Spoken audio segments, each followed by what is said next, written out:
nose.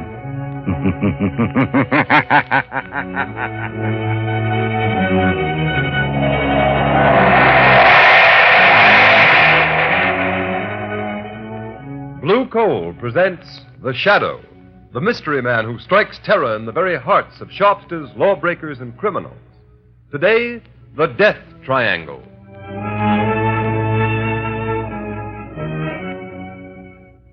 Ladies and gentlemen, The Shadow will be with you in just a moment. In the meantime, I'd like to remind you of a well-known fact. Coal-colored blue means better heat at less cost.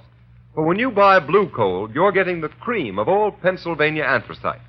The harmless blue coloring with which blue coal is trademarked is your guarantee of clean, even, safe, dependable heat all winter long. Such heat ensures the health of your entire household. So when you order coal, specify blue coal. Ask for it by name. Phone your order to your nearest blue coal dealer tomorrow.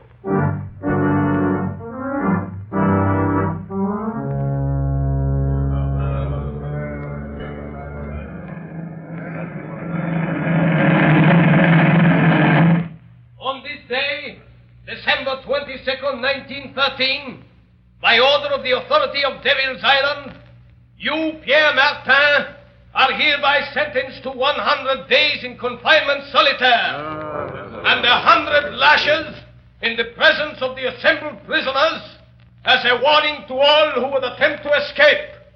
Let the punishment begin. I will find the devil who betrayed me. 1. I will learn his name. 2. I will kill him. 3. I will find him. I will kill him. 4. I will kill him. 5. 6. 7. 8.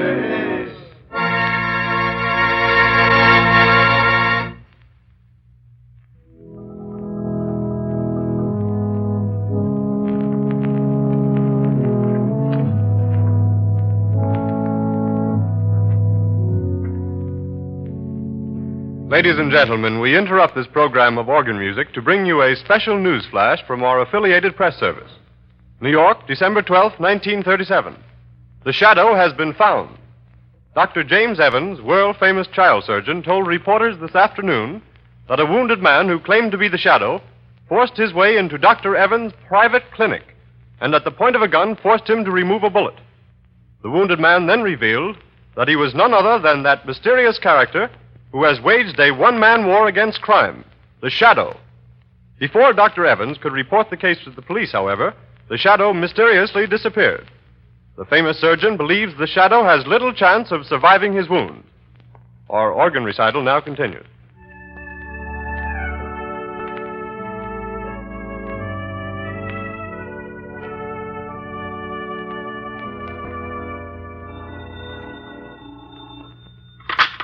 Hello? Dr. Evans speaking. Dr. Evans, the man you claim to have operated upon was a fake. The real Shadow has not been wounded. The Shadow? You are the Shadow? Yes, Dr. Evans. You don't seem surprised. I'm not. I've been hoping you'd get in touch with me. That statement I issued was false. False? Come now, Dr. Evans. A man of your high standing in the medical world does not issue false statements without very grave reasons. There was a very grave reason. I need your help. An old acquaintance of mine, Raymond Dubril, the financier, has received a death threat. Have him notify the police. No, he refuses to do that. Then let him take the consequences. Unless... Dr. Evans, have you also received a death threat? Yes, I have. Before I made this call, I investigated your past, Dr. Evans. My past is a matter of public knowledge. You were once a political prisoner on Devil's Island. You escaped 20 years ago with 3 other men. Raymond Dubril, the banker, and Pierre Martin, the concert pianist. Yes, but our convictions were reversed by a high court a year after we escaped. I know it was proved that you 3 were innocent. But what about the 4th man who escaped with you? A murderer. Jacques Cauvet.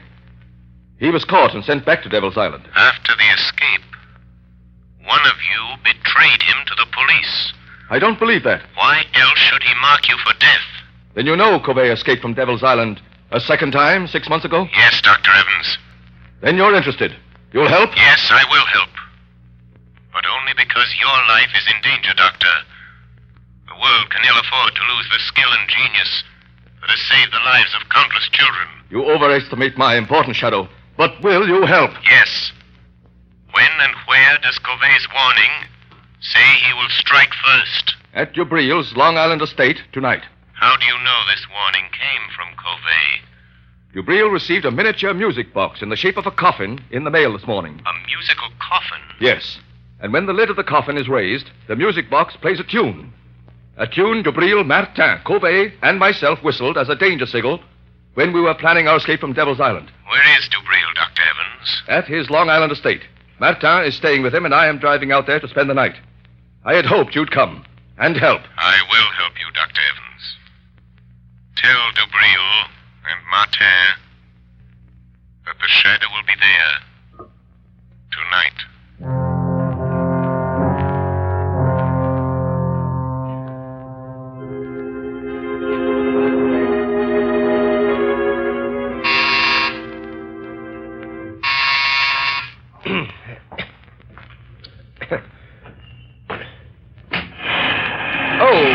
Good afternoon, Miss Lane. Is Mr. Cranston at home? No, Miss Lane, he's not. Do you know where I can reach him? Well, he may be at his club. No, I've tried there. His office? Yes, everywhere. Nobody's seen him all day. Oh, is there anything I can do? Be sure and stay here in case he comes home. I'll call you on the phone later. Yes, miss. I've got to find him. I've got to. I've just got to.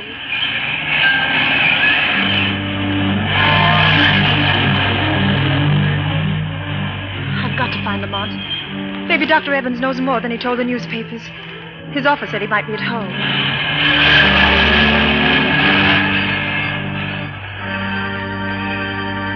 Number 33. Yes, this is it. Oh, Lamont, I knew they'd shoot you someday. Yes, miss? Is Dr. Evans here? I must see him. I beg your pardon, miss, but are you another reporter? Yes, and I must see Dr. Evans. It's important. It's a matter of life or death. I'm sorry, miss, but Dr. Evans has nothing to say to the press. He's not at home. But I must see him. I must find him. I'm sorry. That car. That's Dr. Evans' car. Yes, miss. Where's he going? I'm not at liberty to say, miss. Never mind. I'll find out myself. Taxi! Taxi! Okay, miss. Where to? Follow that big black limousine, the one with the green cross on the license plate. Well, it's a doctor's car, miss. I may have to break a lot of traffic laws if it goes through red lights. Never mind. I'll pay the fines. Don't lose sight of that car for a minute. Okay, lady. But this is going to be one fast ride.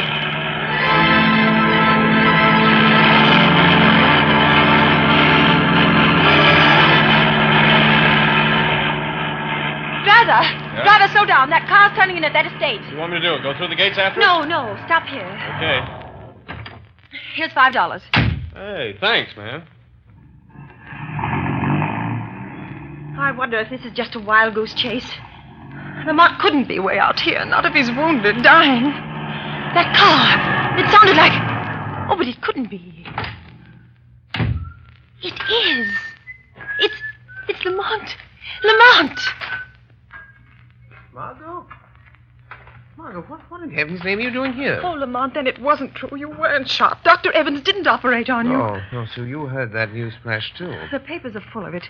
I tried to find you out the office, at home, at your club, everywhere. I'm sorry, Margot. I should have known you'd worry, but I've had a very busy afternoon. How did you get here? I followed Dr. Evans' car. He just drove through those gates. What's happening, Lamont? Are you trying to find out why he said he operated on the shadow?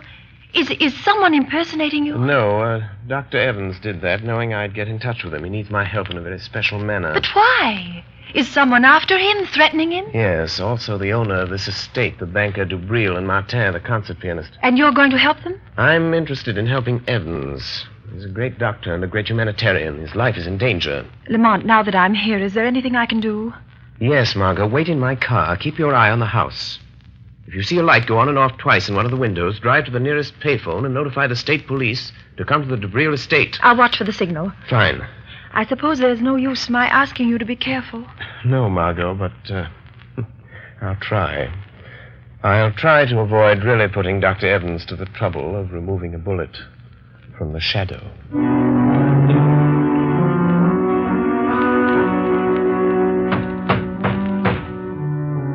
Dubril, stop pounding on the table and cursing Covey. Oh, that's all very well for you to say, Evans. Your turn hasn't come, but it will. If we three sitting here, you or me or Martin, don't get Covey when he comes here tonight, you will be the next on his list. You or Martin. Oh, don't concern yourself about my fate, Dubril. I am not afraid of Covey. Oh, you'll change your mind if he manages to kill me, Martin. I wonder what it's like to die. What do you think, Dubril? Or do you ever think of anything but your fat stomach and your money? Gentlemen, this is no time to argue. I have something more important to tell you. What is it, Evans? I hear you had quite an experience today. Operated on this man who calls himself the Shadow. Yes, that's what I want to talk to you about. Now, there's a man, Dubril, the Shadow. He might save you from Covey. What could he do? I've had the best private detectives in the country trying to find some trace of Covey ever since he escaped from Devil's Island again 6 months ago. By the way, Dubril, I've always wondered who tipped off the police when Covey was hiding after he helped us escape 20 years ago. Covey was a murderer. We were innocent men. And also, who betrayed me, Dubril, the time I tried to escape alone the first time? Martin, Dubril, now listen to me. A moment ago, we were talking about the Shadow. Well, he isn't dying. I didn't operate on him. I announced that, hoping the real Shadow would get in touch with me. And did he? Yes. And he's coming here tonight to help us. I've always been curious to see this Shadow. You won't see him. No man has ever seen him, but he'll be here. Oh, Evans, for a man of intelligence, you're talking like a fool. The age of ghosts and mystic presences is You're past. wrong, Dubril, you're wrong. Because I am a doctor, I can readily accept the fact that the Shadow is a master of the powers of mental suggestion, of mass hypnosis. Recent experiments have proven conclusively that... Rubbish. Allow me to convince him, Dr. Evans. Hey, what was that? Who spoke then? The Shadow, Dubril. You do not accept the theory of my power of invisibility, but perhaps you will accept the fact, for I am here. Sit down, Dubril. You look rather pale. If I am to help you, you will all sit down. Sit at that table there. I understand there is little time to lose. I must know the whole story, the truth, if I am to help you. Do as the Shadow says. Sit there, Martin. And you, there, Dubril. Well, why don't you talk back, Dubril? Be quiet, Martin. Dr. Evans, I will help you if I can. But there is one gap in the chain of events leading up to this moment. I'll tell you anything I know, Shadow. Then tell me this. When and under what circumstance did Covey first threaten your lives? It was the last day we spent in the open boat in which we escaped from Devil's Island 20 years ago. Storms had blown us off our course. Our food was gone. Our water was exhausted. Covey, the only one who knew how to navigate, was... Well, he was slowly dying from hunger and thirst. He'll remember his cry. Water. Water. Oh, be quiet, Covey. There is no water. The cask is empty. You lying, Dubril. All of you. You've been drinking my share. Give me that bucket. Give me a drink of that Don't let him Martin. have it, Martin. Don't let him have it. Salt water will kill him. What does it matter, Dr. Evans? 17 days in this open boat. Nights of storm and days of blazing heat. Water. Water. I'm dying, I tell you. Dying. You're not giving me my share. You're stealing my water. Where will you be if I die? I'm the only one that knows navigation. Be patient, Covey. It may rain tonight. We might as well be back on Devil's Island. At least there was bread and water there. Bread. Bread. A crust. Just a crust of bread and water. Water. There's no bread, Covey. The last crust went 3 days ago. You're cheating me. Killing me. You only brought me along to steer the boat. Now you're starving me to death. You don't want me to live. But I will live. I'll get you for this. I'll live to kill every one of you for this. You, Dubril. You, Martin. You, Evans. Oh, shut him up, Evans. You're a doctor. You know what to do. Look! Martin, Dubril, look! Seagulls! What does it matter if we have no gun? I know, but don't you see? The gulls never go far from land or a ship. Oh, you're right, Evans. Look to the west. It's land. Land at last. All right. There, to the southwest. You can see the sun of the mountains. We're saved, free at last. Come back. Sit up. Look. We've sighted land. There'll be food and water plenty for everybody. You tried to kill me. Starve me to death. But I'm going to live. I'm going to live until the last one of you is dead. Dead. Yes, we threatened all three of us. And so you see, that's how it all began. And now Covey is free and out to get us, Shadow. But what makes you so sure it is Covey? Well, it couldn't be anyone else. It's Covey, all right. He sent Dubril that thing on the table. That oblong box? Yes, Shadow. Notice its shape. It's a miniature coffin, beautifully carved. Covey was a woodcarver. He was always handy with a knife. But still it does not follow that he was the one. Except for one thing, Shadow. When the lid of the coffin is raised, it's a music box. And that tune it's playing was the warning signal we used while planning our escape from Devil's Island. Remember, only the four of us knew it. Dubril, Covey, Evans, and myself. Oh, stop it, Evans. Stop that cursed thing. Stop it, I tell you. I can't stand it. So you have a conscience, eh, Dubril? That danger refrain recalls the past, doesn't it? Stop talking about it.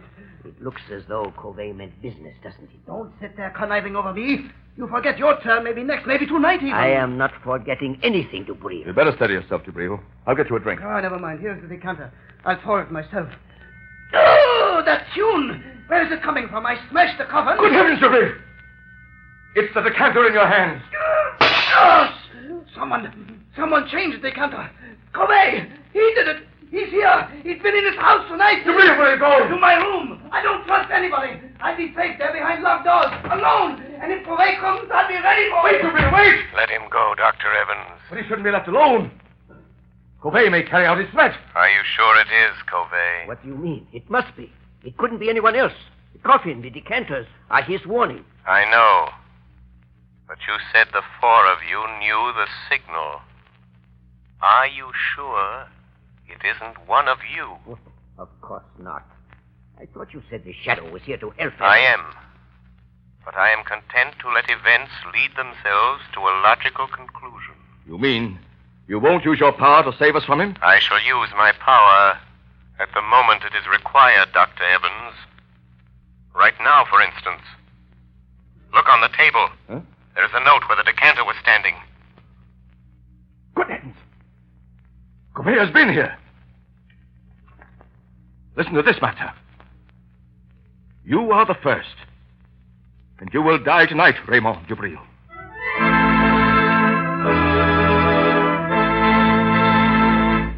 Ladies and gentlemen, the Shadow will return in a moment. There are thousands of families living around snowbound Buffalo today who are as snug as a bug in a rug thanks to blue coal. You have read how the whole city of Buffalo has been literally snowed in. In that entire area, business practically came to a standstill for several days. But those families who laid in their supply of blue coal kept comfortable. The icy, biting winter blowing outdoors made no difference to them. These storms are reported to be coming eastward, so take a tip and get ready. Put in a supply of blue coal tomorrow. It is the most economical fuel that you can use. Furnaces, parlor stoves, and cooking ranges in New England were designed to use anthracite, and blue coal is America's finest anthracite. Blue coal is mined by the Glen Alden Coal Company and is especially prepared for home use. It is available in all domestic sizes: egg, stove, chestnut, and pea. Every carload of blue coal is laboratory tested for purity and sizing before shipment from the mine. Blue coal burns steadily and evenly, sending a full supply of heat to the living quarters of your home, even in the most severe weather. Get set for winter tomorrow by ordering blue coal. You will find the name of your nearest blue coal dealer in the Where to Buy It section of your classified telephone directory under the name Blue Coal.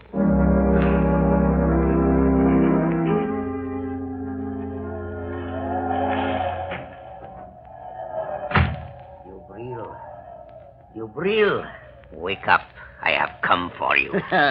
So you've come, Covey. Oh, you poor deluded fool. Do you think I'd let you kill me in my sleep? I've been awake, waiting here in the dark for you to come. A little light helps. So you've grown a beard since I saw you last, Covey. And your hair is gray. That gun in your hand won't save you, Dubril. If I die, I will take you with me. Listen, Covey. I didn't steal your food in the open boat. I swear it. No? You also betrayed me to the police. You told them where to find me. And I am not the only one you betrayed, am I, Dubril? You betrayed Martin the time he tried to escape alone, didn't you, Dubril? Yes, but what do you care, Covey? He wouldn't take me with him. But I did not betray you. Have you paid Martin for those 100 lashes and those 100 days of bread and water he got because you betrayed him? Oh, he doesn't know. He will never know it was I. Dubril, you remember how we passed the long days in that open boat, throwing knives? Don't raise that knife, Covey. We got so good we seldom missed. I'll shoot if you move. But Martin was the best.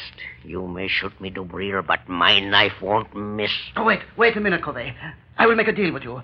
Listen, Covey. You're out to get Evans and Martin, too. If you throw that knife, I'll shoot you and you will never get them. Oh, you would help me kill Evans. I know he's here in the house. Yes. I hate Evans and Martin, too. I will help you get them. So, you would betray Dr. Evans to save yourself, Dubril. Shadow. Covey, don't be afraid. He's only a man. By some trick, he can make himself invisible, but he's flesh and blood. Quick, lock the door. We'll deal with him first. He won't get out. Now, Shadow. What can you do to stop us? Speak up. I dare you to speak. Listen where his voice comes from, Dubril. Then shoot quickly. No. The shot would bring Evans and Martin. Throw your knife, Covey. Make him speak. I won't miss. Speak up, Shadow. We will find you anyway. You can't get out. I am here, in the corner. In the far corner. Throw your knife, Covey. I heard him. Oh, you missed. But he was there.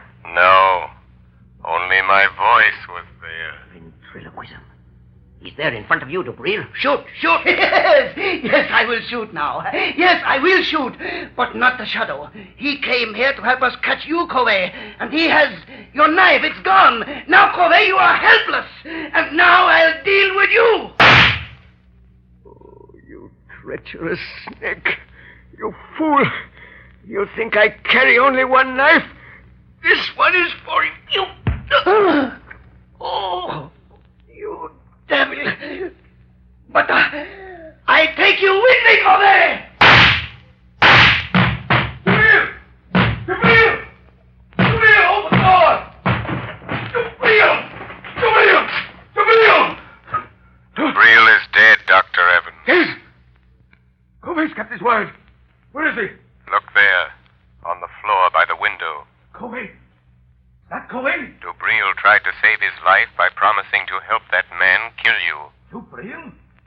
Dubril offered to help Covey kill me? Look closely, Dr. Evans.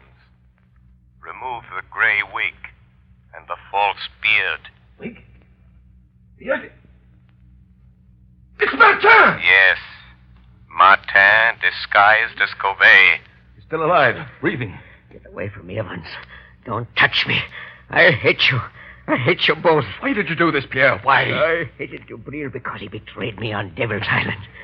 I hated you, Evans, because you have got the things that I always wanted. Success, fame, glory. It was I sent the musical coffin, the warning note. I knew you'd think it was Covey. I've got Dubril, but Covey will get you, Evans. He's after you. He will get you. He will kill you. He will... Martin! Stop breathing. He's dead. Yes, Dr. Evans. He is dead. You are quite safe now. You forget Covey. No, Dr. Evans. I knew, even when I phoned you today, that it was not Covey who sent the musical coffin. What? I knew it was not Covey.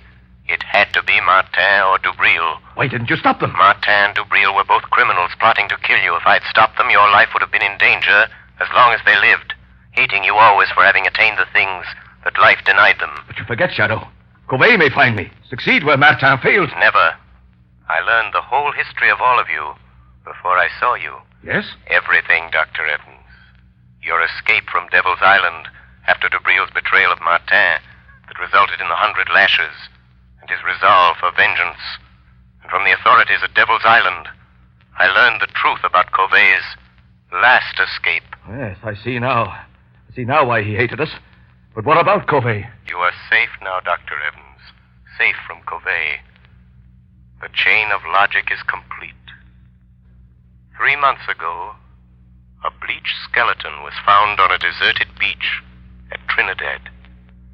It has just been identified as the body of Covey.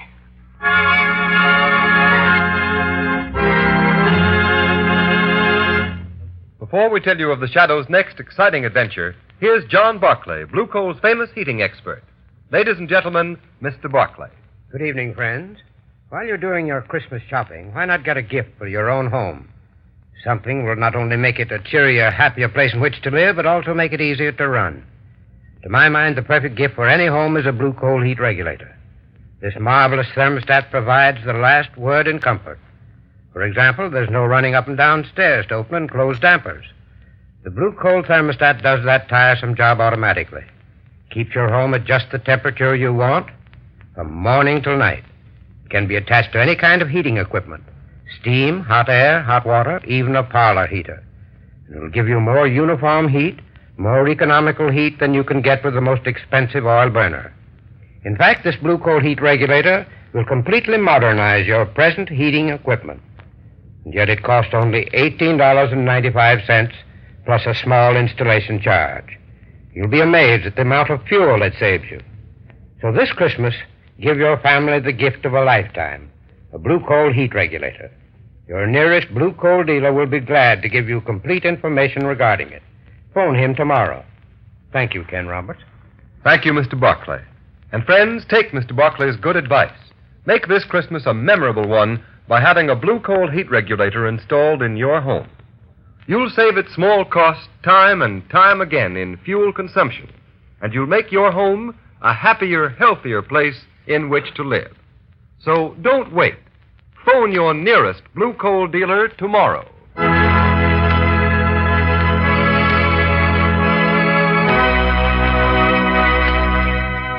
The story you have just heard is copyrighted by the Shadow magazine. The characters in this story are entirely fictitious.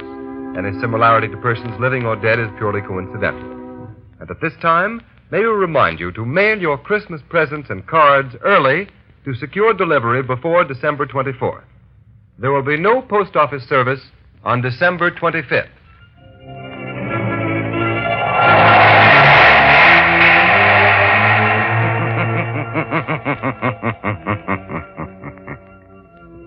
The weed of crime bears bitter fruit. Crime does not pay. The shadow knows.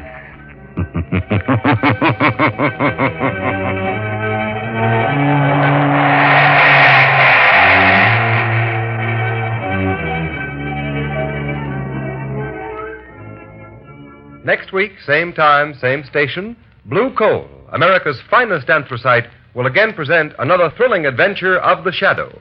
Be sure to listen. But don't forget, next week, same time, same station, another thrilling adventure of the Shadow, presented by America's finest anthracite, Blue Coal. And be sure to burn Blue Coal, the solid fuel for solid comfort.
Shadow knows.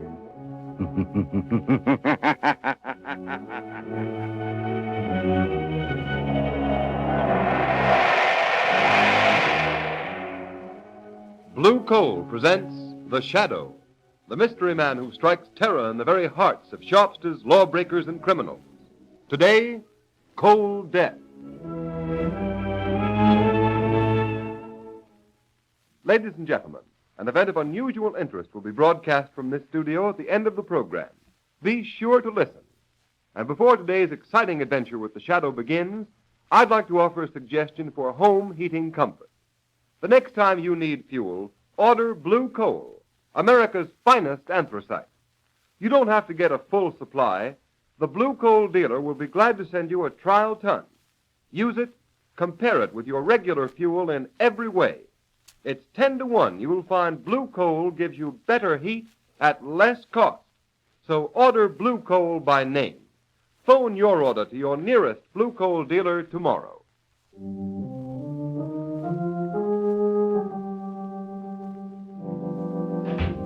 Hello, Mr. Carver. Well, what do you want, Dawson? Why, job at Carverville, tending to business. Fine mess you've made of things. Oh, so you've seen the story in the paper about conditions up in the village? Yes, you brainless fool. Don't you know you can't keep things quiet by manhandling a reporter? Now, wait a minute, boss. I can explain that. We had to rough that reporter up. He was taking pictures. I don't want any excuses. I pay you to manage my mill. If there's any more publicity about living conditions up there, you'll find yourself out of a job. Now get out. Don't bother me with details. Get out. Okay, Mr. Carver, I won't bother you with details. But if anybody else comes up to Carverville snooping around and asking questions, we'll make them wish they never heard of the place.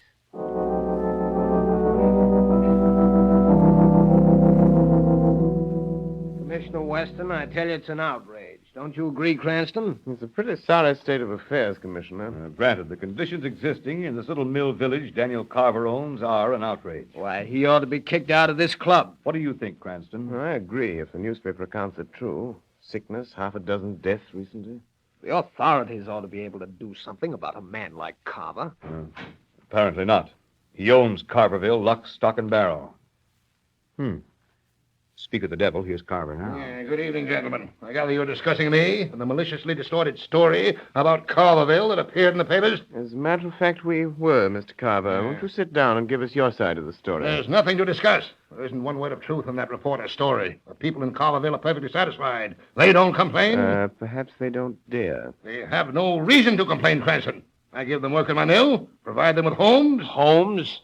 Why, they make the worst city slums look like Park Avenue. Carverville is my affair. Well, maybe so, but this club may have something to say about your membership, Daniel Carver. This club, a bunch of mawkish busybodies. What do I care? Vote me out. No one ever speaks to me here anyway. Go ahead. Vote me out. Vote me out. Go ahead. Must be some justice, some law. Oh, he's within the law. But now here's a case for an amateur criminologist like yourself, Cranston. Yes, there must be some way of helping those poor devils up in Carverville.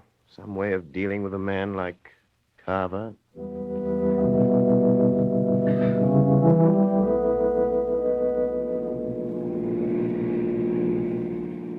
Lamont Cranston, would you mind telling me the reason for this long drive in zero weather? You'll soon see the reason, Margot. We're now entering Carverville. Take a good look at it.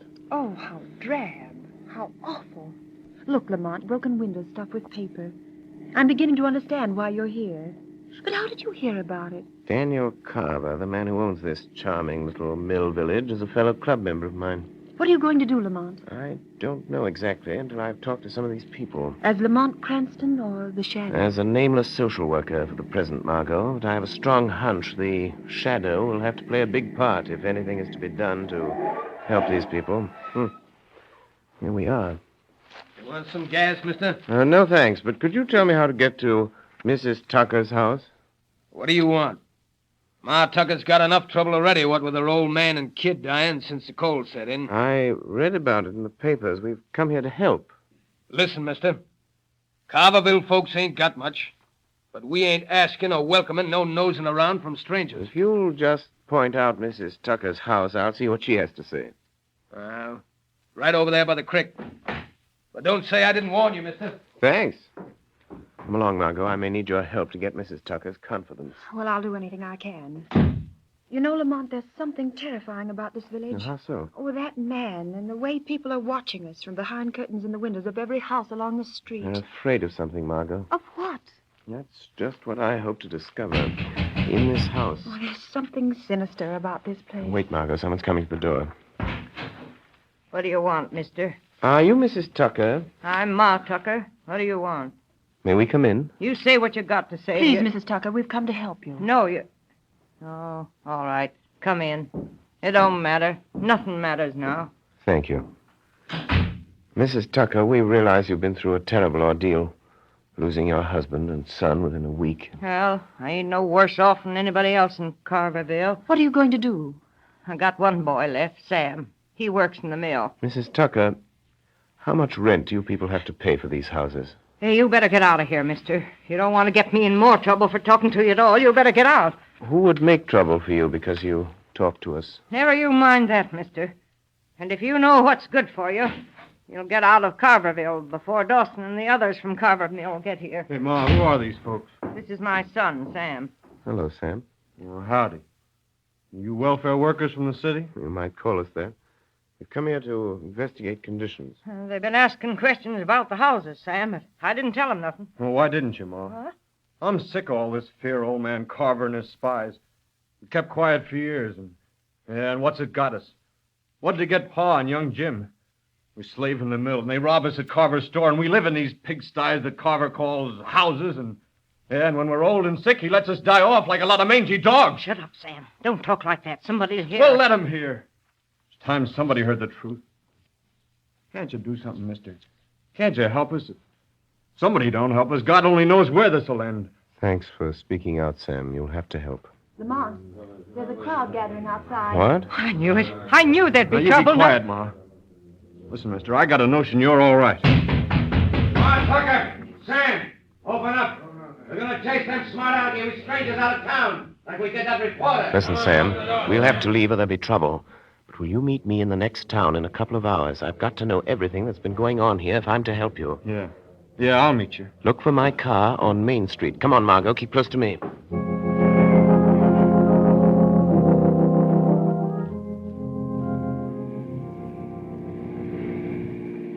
Lamont, I hope no one saw Sam Tucker meet us down this road as you asked him to. I hope not, Margot. What are you going to do now that he's told you the tragic story of Carverville? Going back to Carverville. Right now, tonight? Yes, first to call on old man Carver. I thought he was in the city. He evidently heard that more strangers were in Carverville this afternoon asking questions. Oh, what a beast Carver must be, Lamont.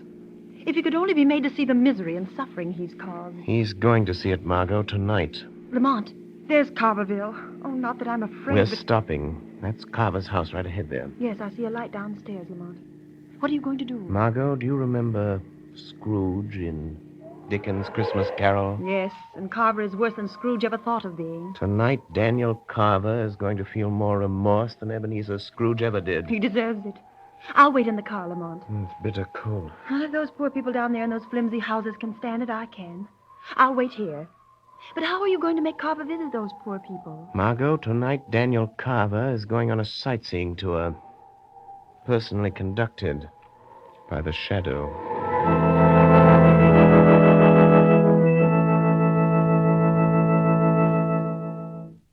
In just a moment, we will continue with the second part of the Shadow's thrilling adventure. While you are engaged in last-minute preparations for Christmas, don't neglect the health and comfort of your family. Be sure of a cozy, warm home during the holidays by ordering a supply of blue coal.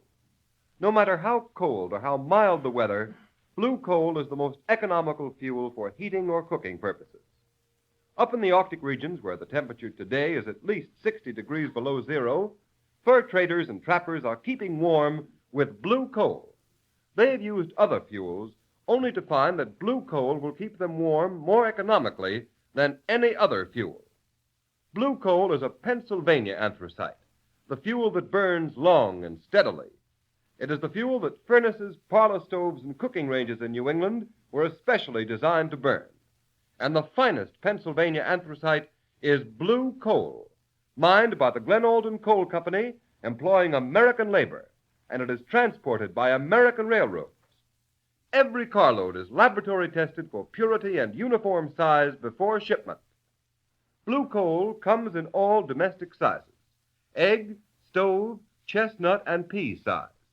For economy's sake and for greatest comfort in cold weather, insist on blue coal. Phone your nearest blue coal dealer. You'll find his name listed in the Where to Buy It section of your classified telephone directory under the name Blue Coal.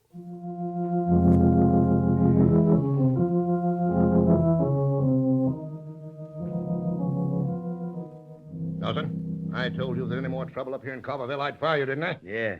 Well, there ain't been no trouble, Mr. Carver. Not yet. If that guy that was here this afternoon comes back tonight, we'll make him wish he'd never heard of Carverville. What makes you think he will come back? I know he's coming back. Tonight. He got Sam Tucker to meet him down in the next town. How do you know that? I took a rubber hose to the kid when he came back about an hour ago. He wouldn't talk. We got enough out of him to know that social worker is up to something. Well, I don't want any shooting and killing now. You just leave that fella to me, Mr. Carver. You said you didn't want to be bothered with details. What are you going to do, Dawson? Nothing much. But don't you worry.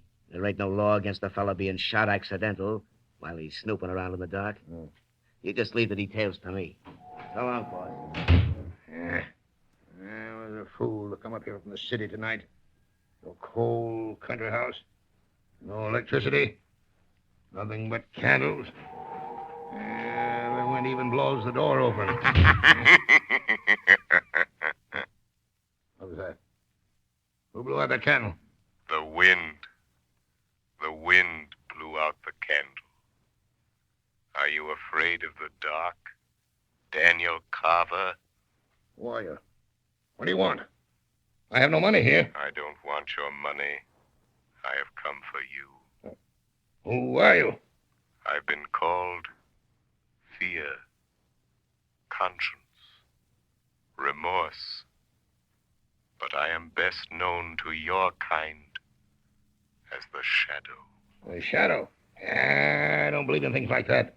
You're a man. I hear your voice. If you're one of those stupid fools from the village, you've got any idea of killing me, you'd better think first. You'll hang for it. Since you will not believe that I am the Shadow, let us pretend I am one of those unfortunates from your village. Let us pretend that here in the darkness I am standing with a gun pointed at your heart. Oh, what do you want of me? I want you to come with me. Come with me. No, you're going to murder me. I won't leave this house. I won't go with you. Come, or I'll use the gun you are so sure I have in my hand, even though you can't see the gun, or my hand, or me. All right, I'll come. I'll do anything, only don't shoot. If it's money you want, I'll get it for you. Get in your car. First, let me get an overcoat. It's bitter cold. No. It's time you learned what it feels like to be cold. Where are we going? Drive down to that squalid sink of misery that bears your name, to Carverville. Don't cry out. Don't try to escape me, for I'm right behind you, in the back seat of the car. What do you want me to do in the village? Stop at that little bridge. Be careful, Carver. I can read your thoughts. You're thinking you'll cry out, attract attention, and get away from me. But you'll never get away unless you do exactly as I tell you for the next few minutes. What are you going to make me do? You will go where I tell you. And listen. And watch. And what if I meet someone? If you should, don't speak. There's a little bridge. Stop the car. Now get out of the car, Daniel Carver. This is the Tucker house. Walk to that lighted window over there. Stand there by that broken pane stuffed with paper. Why have you brought me here? You better look out. Bill Dawson, my foreman, and some men are out looking for some stranger that's been snooping around here. We might be shot by mistake. That is a chance we must take. Carver, look into that room and listen. All right. All right, Ma, listen, Ma. Everything's going to turn out all right. Those folks who were here today, they're going to do something. Oh, I'm trying to hope so, Sam. But hoping comes mighty hard when hope's been killed so often. Pa's dead. Your brother's dead. Listen to that. Oh, Sam, you gotta go away. You gotta go far away. And after what's happened, Dawson will fix you good. It won't be just a beating. He'll fix it so something will happen to you at the mill. You gotta go away, son. Yeah, but I can't leave you, Ma. Not even long enough to hunt another job. Oh, don't you fret about me, Sam. I ain't got much longer on this earth anyhow, son. You get away. You get away from here while you've got a chance. Oh, Ma. Ma, you're crying. You didn't even cry when Pa died. Seemed like I couldn't. Seemed like he was better off dead, 'cause he was free of old man Carver at last. At last. Oh, Ma, don't... Come, Carver. I have something else to show you. What are you trying to do? Where are you taking me now? You will see. Tell me, Carver, have you ever heard the story of Scrooge? Well, what has the story of Scrooge got to do with me? You are Scrooge, Daniel Carver, a 20th century Scrooge. And this is Christmas. You'd never believe it to look down the streets of this mill town of yours. Would you, Carver? And what do you expect me to do about it? You are not your brother's keeper, are you, Carver? Let me go. My hands are freezing. Still thinking of yourself? Is that the Christmas spirit, Carver? Let me go and I'll do something. Send some Christmas baskets. That would ease your conscience, wouldn't it? No, Carver. You're not going to get off so easy. I've seen enough. Where are you taking me now? Just a little way. A few steps. To that lighted window over there. To that house with a car standing in front of it. If they can afford a car... That is a doctor's car. Your villagers don't own cars. They don't own anything. Go to that lighted window there. Look in. See what is happening. Listen. There's frost on the glass. I can't see. There's another broken pane. The hole is filled with paper to keep out the cold. Like the tucker's window. Push the paper aside. All right. I will. Try and be calm, Mrs. Anderson. I know it's hard, but you must for the child's sake. I'll try, Doctor. I will try. I can't help feeling the way I do. My husband dying of pneumonia only last month. Now Judy going the same way. Oh, there's still hope. I'd move her to a hospital if there were one near enough. I wish there were only some way of keeping these rotten Carver houses warm. But you might as well try to heat a barn. Mommy. Listen, Carver. Mommy. Yes, darling. I'm right here, Judy, dear. Mummy's here. Mommy, could I have Cecile? Of course you can, honey. Here's your doll, Judy. Mommy, do you think Santa Claus will bring me a real doll? I hope so, Judy. I'll ask him. Come, Mrs. Anderson. She may sleep now. We'll try to keep the room warm. That's all we can do now. That and hope. Hope for the best.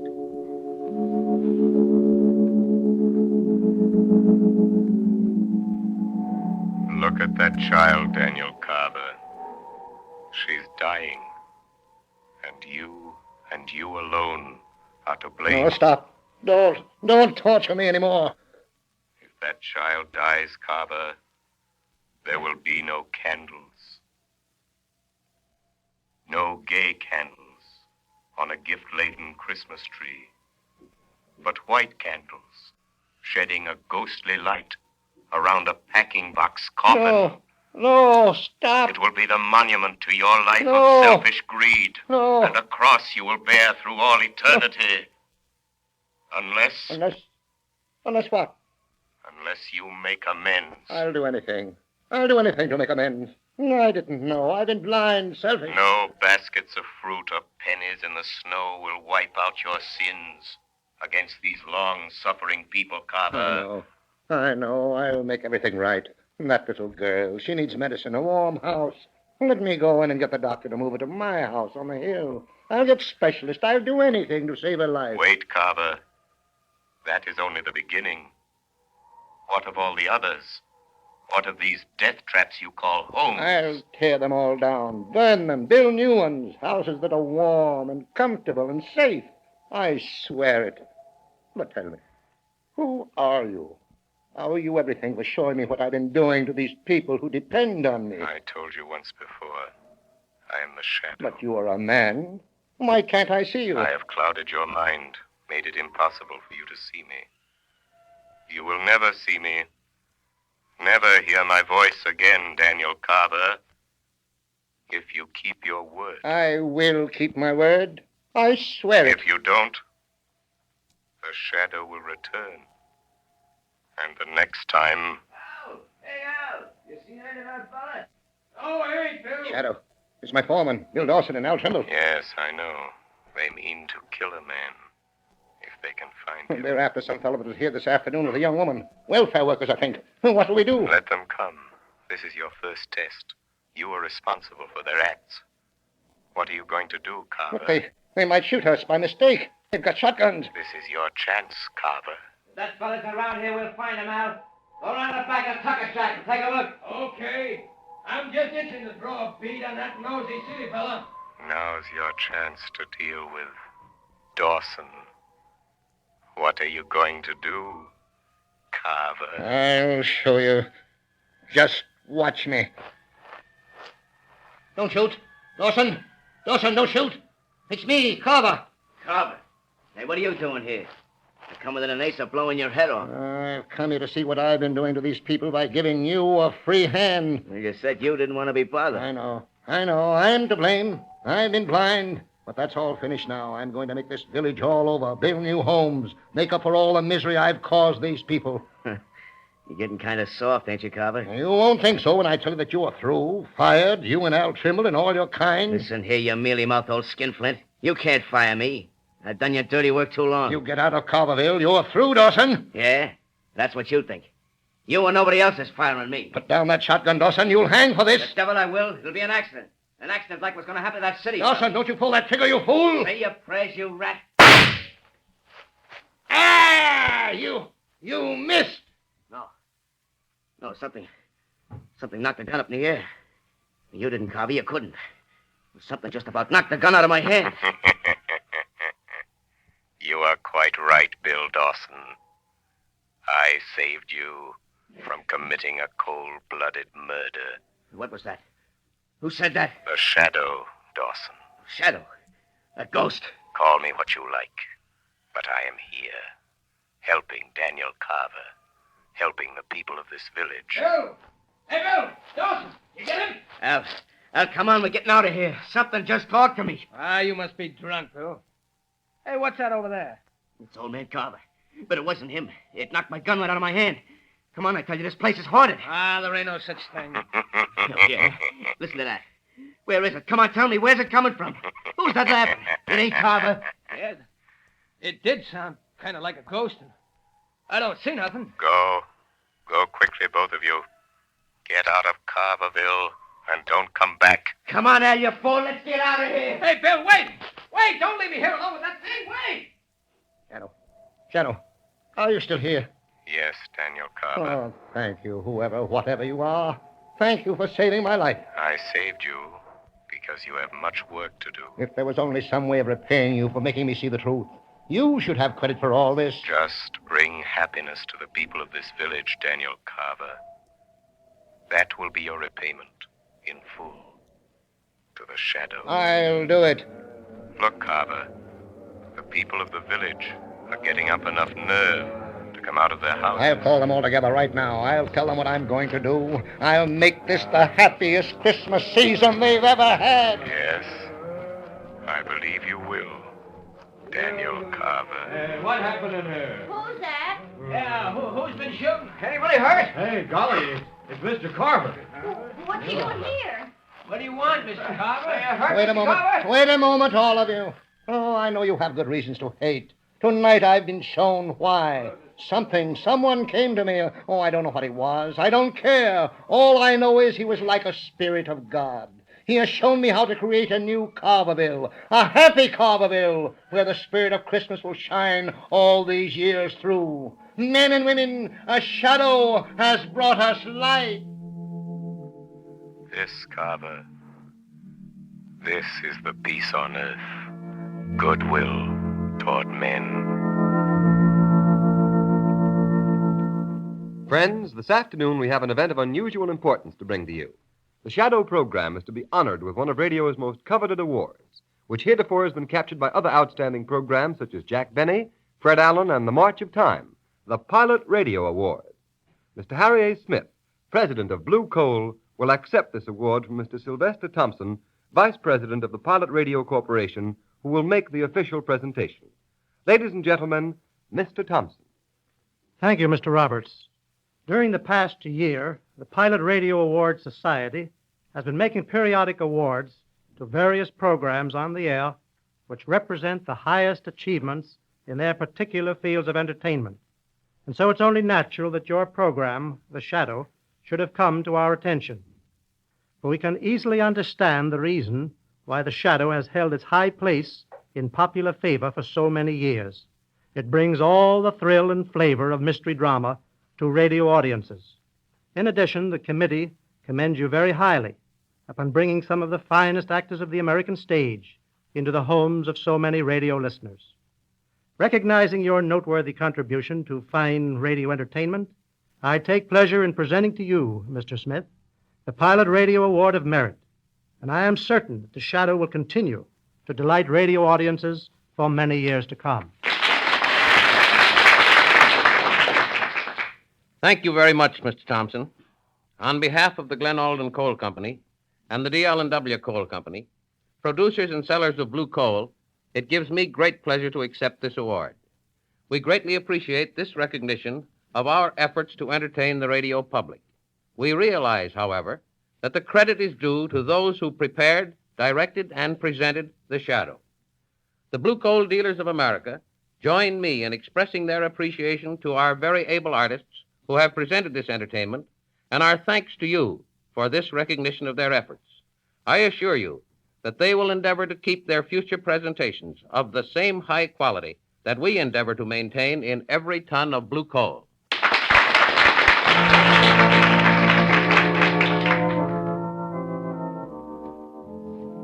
The story you have just heard is copyrighted by the Shadow magazine. The characters in this story are entirely fictitious. Any similarity to persons living or dead is purely coincidental.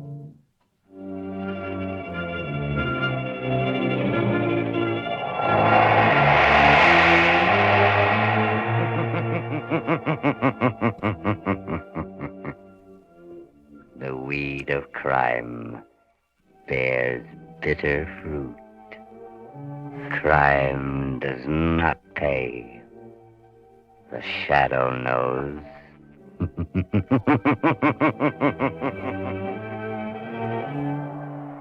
Next week, same time, same station, Blue Coal, America's famous anthracite, will again present another thrilling adventure of The Shadow.